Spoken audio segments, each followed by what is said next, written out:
pelajaran. Iya. Selamat pagi, salam.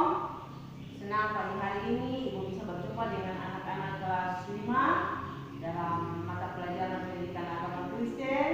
Dan untuk hari ini materi pelajaran kita adalah ketidakjujuran. Tetapi sebelum kita masuk ke materi pembelajaran pada pagi hari ini, Ibu akan mengajak anak-anak sekalian untuk masuk dalam menyanyi berdoa.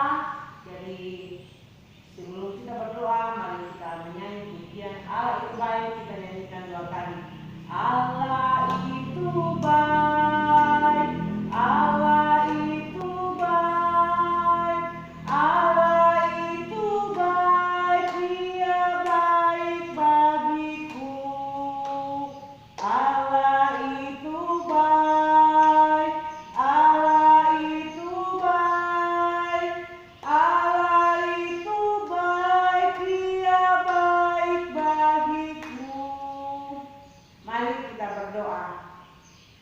Tuhan Yesus, di pagi hari ini kembali kami berkumpul di ruangan ini bersama dengan anak-anak kelas 5 dalam mengikuti mata pelajaran pendidikan agama Kristen. Kami bersyukur Tuhan jika pagi hari ini Engkau boleh membangunkan kami dengan tubuh yang penuh selamat. Kami boleh menikmati hari yang baru dan kami boleh diberikan kesempatan oleh Tuhan untuk mempelajari akan firman-Mu. Sebelumnya itu ya Tuhan, kami mohon kuasa Roh Kudus-Mu boleh bersama-sama dengan kami pada saat ini di dalam kami akan mempelajari firman-Mu. Biarlah firman-Mu yang akan kami pelajari sebentar benar-benar kami pahami, kami mengerti, kami simpan di hati pikiran kami dan kami lakukan di dalam kehidupan kami sebagai anak-anak Tuhan. Kami sambut firman-Mu saat ini Tuhan, dan kami siap untuk belajar mengenal firman-Mu di dalam nama Tuhan Yesus. Amin. Anak-anak, sebelum kita masuk dalam materi kita, Ibu ingin bertanya apa yang anak-anak pikirkan sekarang kalau Ibu bertanya apa itu kata sombong.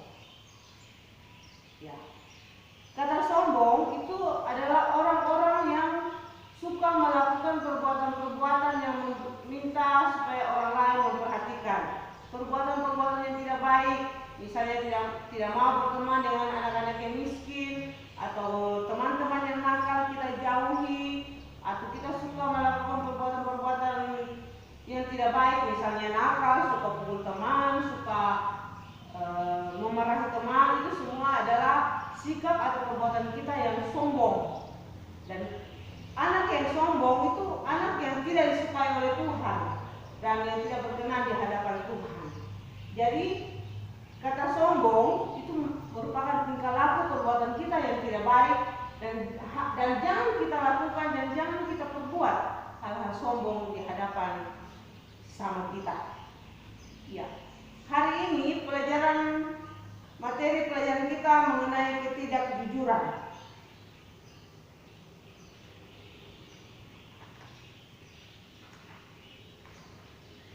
Latar belakang ya dalam Kejadian pasal 27 ayat 30 sampai 40 itu adalah rencana Ishak untuk memberkati Esau dengan hak kesulungan. Esau dan Yakub adalah anak-anak Ishak dan Ribka.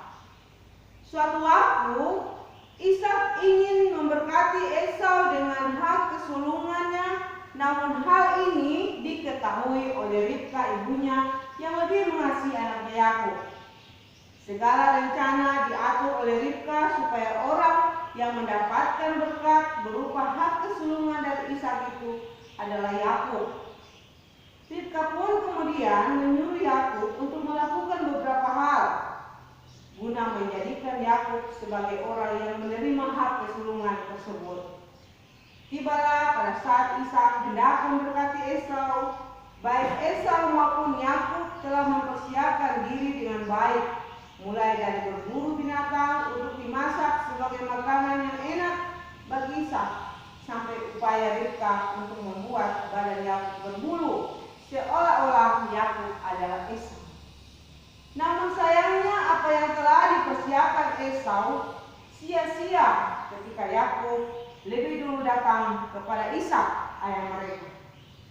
Alhasil, Ishak memberkati Yakub yang telah mengaku bahwa dirinya adalah Esau. Yakub tidak jujur dengan mengatakan bahwa dirinya adalah Esau, orang yang seharusnya lebih berhak untuk mendapatkan berkat hak kesulungan tersebut. Ishak dan Esau pun sangat terkejut ketika keduanya sadar bahwa Yakub telah berbuat hal yang tidak jujur atau penuh tipu daya dengan mengaku sebagai Esau dan menerima hak kesulungan tersebut.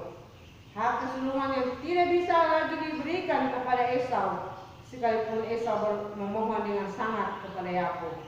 Sedihlah Ishak dan Esau. Melalui kisah Esau dan Yakub ini, sikap ketidakjujuran digambarkan dalam pribadi Yakub. Ketidakjujuran yang dilakukan oleh Yakub sangat merugikan, tidak hanya bagi diri sendiri, tapi juga bagi orang lain. Karena ketidakjujuran Yakub, Esau kehilangan berkat hak kesulungannya. Dan kalau kita membaca kelanjutan kisah Esau dan Yakub, kita akan mendapati bagaimana dampak ketidakjujuran dalam diri Yakub yang hidup sebagai pelarian atau dikejar-kejar Esau dan dikejar-kejar oleh rasa kesalahan. Jadi kalau kita hidup tidak jujur, kita suka membohongi orang lain, mendustai orang lain, apakah itu orang tua kita dustai, teman kita, atau ibu guru, bapak guru di sekolah, kita sering dustai mereka. Maka hal-hal ketidakbahagiaan itu pasti akan kita alami. Misalnya Esau, setelah dia menipu ayahnya Yakub, menipu Esau, kemudian karena dia takut dengan kesalahan yang dia lakukan, maka dia lari dari keluarga, tapi merasa seperti kejar-kejar Esau, merasa seperti orang tuanya kejar-kejar, Yakub marah kepada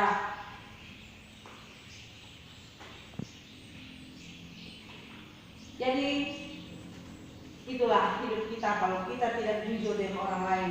Bukan kebahagiaan yang kita alami, tetapi ketidakbahagiaan, ketakutan, kecemasan, kekhawatiran.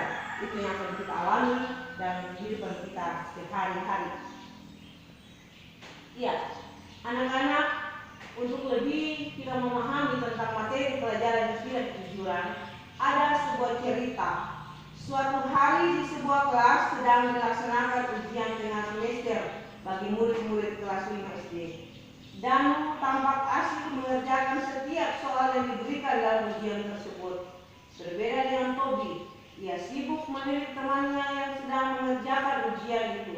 Ternyata Tobi tidak mempersiapkan diri dengan cara belajar yang baik untuk ujian tersebut.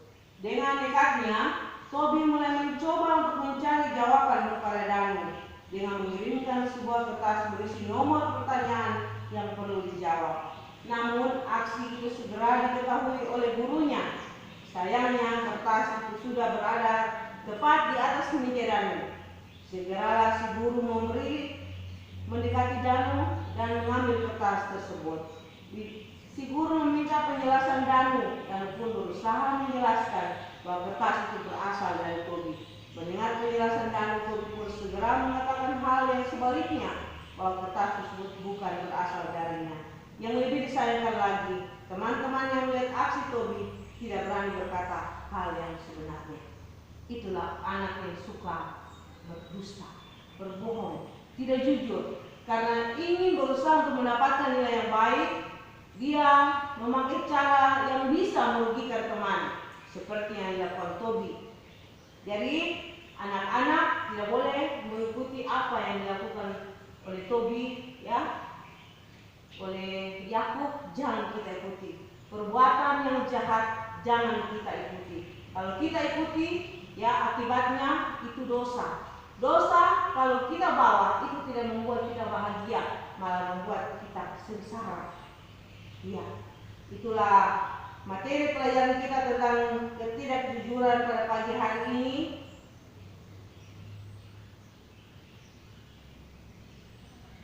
Jadi dalam kehidupan sehari-hari, sebentar keluar dari ruangan ini, Mari kita lakukan apa yang diinginkan oleh Tuhan. Bersikap jujur. Jangan kita membenci orang lain. Mari kita mengasihi teman kita yang sudah menyakiti hati kita, yang pernah membuat kita sedih. Kita harus ampuni mereka. Dengan mengampuni itu berarti kita sudah jujur di hadapan Tuhan. Jujur dengan sesama kita, supaya kalau kita saling jujur satu dengan yang lain, berkat Tuhan itu pasti akan kita alami. Anak-anak pasti akan mendapat berkat Tuhan lewat kepintaran, kesehatan, bisa menuntut ilmu di tempat ini dengan baik, asal kita selalu bersikap jujur dengan orang lain. Ya, masih ingat kisah Ananias dan Safira? Mereka adalah suami istri yang mendustai Roh Kudus karena ingin mendapat bagian yang lebih dan mereka bisa mendapatkan harta yang baik, yang banyak. Mereka melakukan tindakan berdusta dan akibatnya orang yang berdusta itu mati. Jadi orang yang berdusta itu berarti dia sudah melakukan kesalahan, sudah melakukan dosa. Ya, dari materi pelajaran yang sudah Ibu berikan, sementara Ibu akan memberikan tugas. Jadi anak-anak mengerjakan atau membuat doa mohon ampun. Jadi anak-anak, pastinya kita sehari-hari punya kesalahan, apakah sama orang tua, sama adik atau kakak punya kesalahan. Jadi tugasnya kamu menulis sebuah doa mohon ampun kepada Tuhan atas segala sikap perbuatannya kamu yang tidak baik, yang suka berdusta, yang suka membantah, yang tidak mendengarkan nasihat orang tua. Itu ditulis dalam sebuah doa. Mohon ampun supaya Tuhan mau mendengarkan doa kamu, mau mengampuni kesalahan kamu, dan kita percaya kalau kita mohon ampun, pasti Tuhan juga akan mengampuni kita. Jadi itu ada tugas.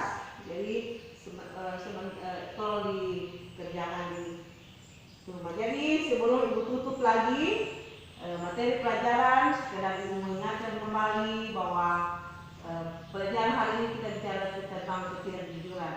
Jadi harus kita melakukan kejujuran dalam setiap tingkah perbuatan kita, ya, dimanapun kita berada. Ya, jangan kita ikuti seperti yang dilakukan oleh Ananias dan Safira, oleh Tobi, oleh Yakub, tetapi marilah kita menjadi pribadi yang benar-benar dipakai oleh Tuhan lewat tindakan kita yang jujur, sikap perbuatan kita yang jujur. Pasti Tuhan akan memberkati kita semua. Dan mengakhiri pelajaran kita pada saat ini, Ibu ajak kita menyanyi sekali lagi dan kita tutup dengan doa. Terima kasih Tuhan. Mari kita menyanyi.